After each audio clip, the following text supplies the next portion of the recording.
It's my honor to welcome Prime Minister Netanyahu to the White House. A very special man. He's done a great job.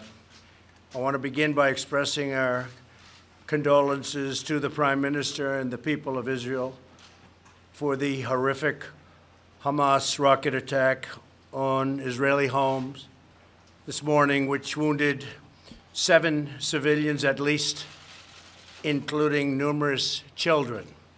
Our prayers are with our friends in Israel as they carry out an incredible way of life in the face of great terror. The United States recognizes Israel's absolute right to defend itself.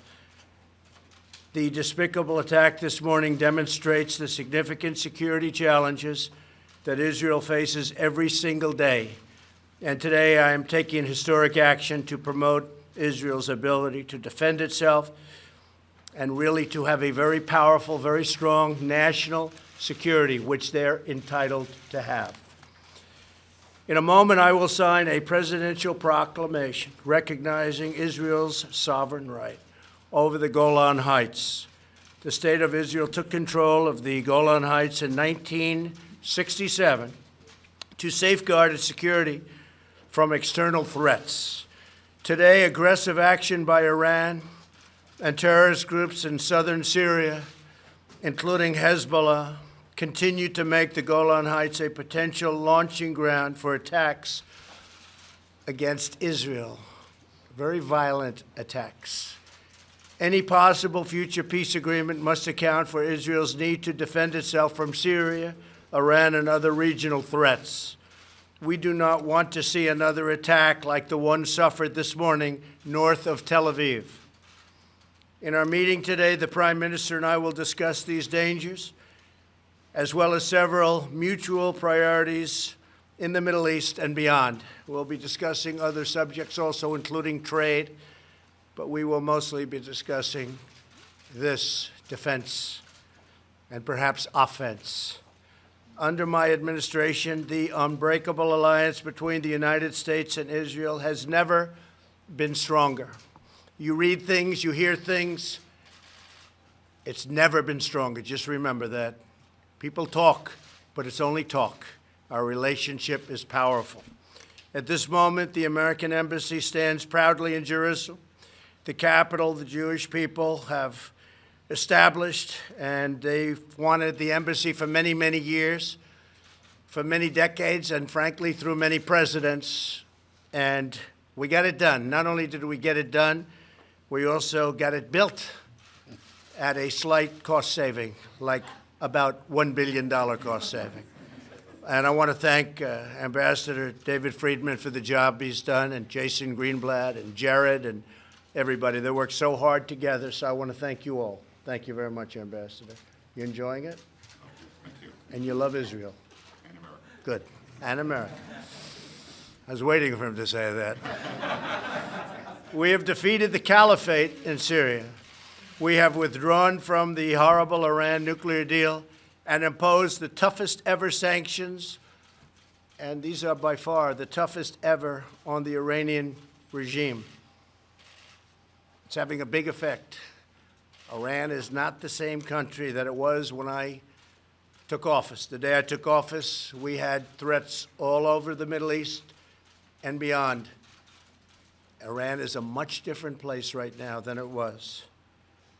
As I said during my State of the Union address, we will not avert our eyes from the dictatorship that chants death to America, death to Israel, and calls for genocide against the Jewish people. We won't let them even consider that. We will confront the poison of anti-Semitism through both our words and, maybe even more importantly, our actions. In the last century, humanity witnessed the horrific consequences of anti-Semitism and a world without a Jewish homeland. In the wake of those unthinkable horrors, the Jewish people built a mighty nation in the Holy Land, something very, very powerful, something very special and important. Today, Israel demonstrates that incredible possibilities when strong, sovereign, and independent nations chart their own destinies. There can be no better example of greatness than what Israel has done, starting from such a small speck of sand. Israel is an inspiration, a trusted ally, and a cherished friend. The United States will always stand by its side. I'd like to now invite Prime Minister Netanyahu to say a few words. And Bibi and I have known each other for a long time. He's another one who truly, truly loves Israel. I think I can say he also loves the United States. So before I sign the presidential proclamation recognizing Israel's sovereignty over the Golan Heights, I'd like to ask Prime Minister Netanyahu to say a few words. Thank you very much. Thank you. Thank you.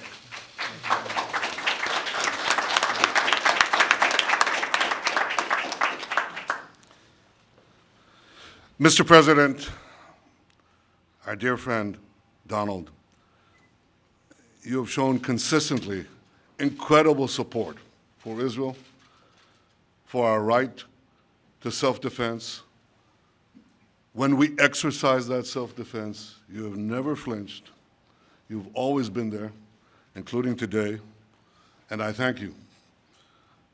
Yesterday, a rocket was fired from Gaza, deep inside Israel. It hit a home north of Tel Aviv. It wounded 7, including 2 small children. And miraculously, no one was hurt. No one was killed. Israel will not tolerate this. I will not tolerate this. And as we speak, as I told you, Mr. President, just now, Israel is responding forcefully to this wanton aggression. I have a simple message to Israel's enemies.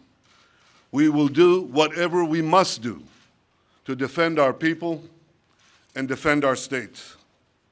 After this meeting, I will return home ahead of schedule to lead the people of Israel and the soldiers of Israel.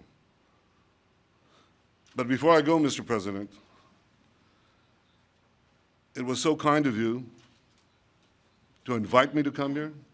It was so important for me to come here to the White House and to thank you.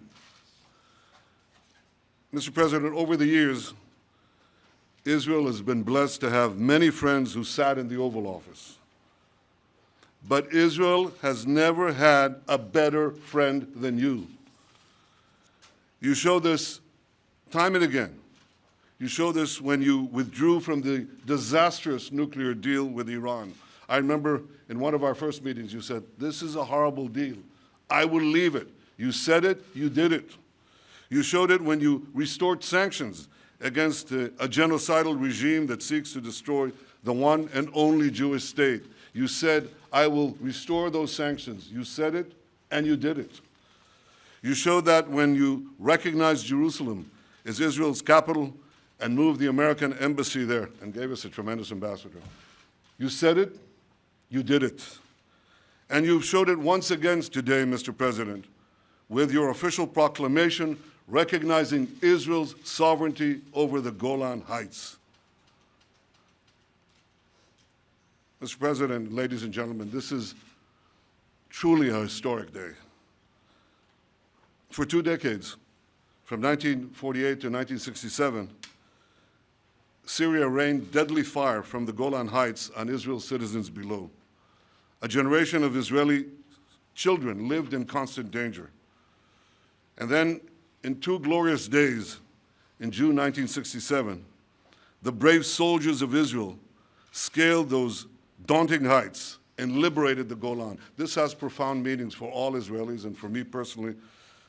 One of those brave soldiers was my brother, who was wounded in battle 3 hours before the end of the war. And a few years later, as an officer in a special unit, I led my soldier into a covert mission into Syria. And as we came back to the Golan, to Israel, we nearly froze to death in a blinding snowstorm. Well, as you can see, I'm still here. But at that point, in 1967, Israel seized the high ground, which has since proven invaluable to our defense, because in 1973, Syria launched a surprise attack against Israel. And those same Golan Heights proved to enable us to absorb the initial attack. It was a horrific attack, and successfully counterattack the invading Syrian forces. Within 3 weeks, we were at the gates of Damascus. Outmanned, outgunned, our brave soldiers triumphed after one of the hardest fought tank battles in our history. But while Israel won those 2 wars, we would have to wait nearly half a century until this moment here in this room to translate our military victory into a diplomatic victory. And that is why, Mr. President, your decision to recognize Israel's sovereignty on the Golan Heights is so historic.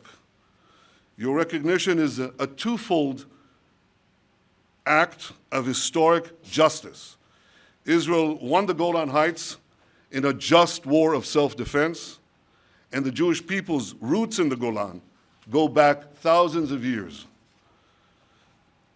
In the long sweep of Jewish history, there have been a handful of proclamations by non-Jewish leaders on behalf of our people in our land.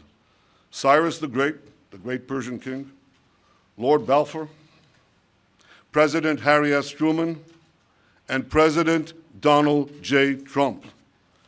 And you, Mr. President, you've done it not once, but twice, with your bold proclamation on Jerusalem and with your bold proclamation today on the Golan. Your proclamation comes at a time when the Golan is more important than ever for our security, when Iran is trying to establish bases in Syria to strike at Israel.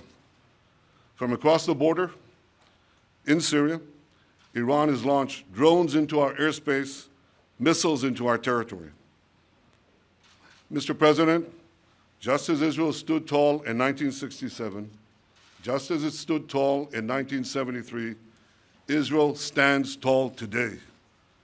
We hold the high ground, and we shall never give it up. Mr. President, we have a saying in Israel. I'll say it in Hebrew. It says, Ha'am im ha-Golan. That means the people are with the Golan. But thanks to you, we now know that there are 2 peoples who stand with the Golan, the people of Israel and the people of America. So on behalf of all the people of Israel, thank you, President Trump. Thank you for your leadership. Thank you for your friendship. And thank you for all you have done to make the alliance between America and Israel stronger and greater than ever. Thank you, Mr. President. Thank you very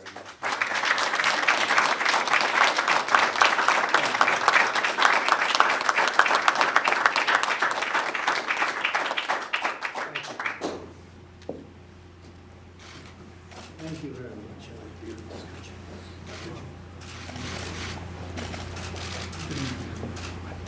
So this was a long time in the making. Should have taken place many decades ago.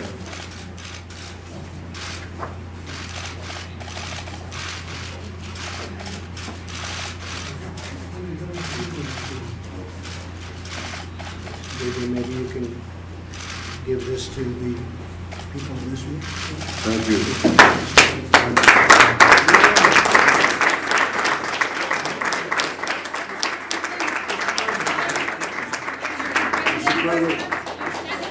After signing this proclamation, after recognizing Jerusalem, will your deal of the century include separation of Jerusalem? Will you give Palestinians? We're talking right now, we're talking about this.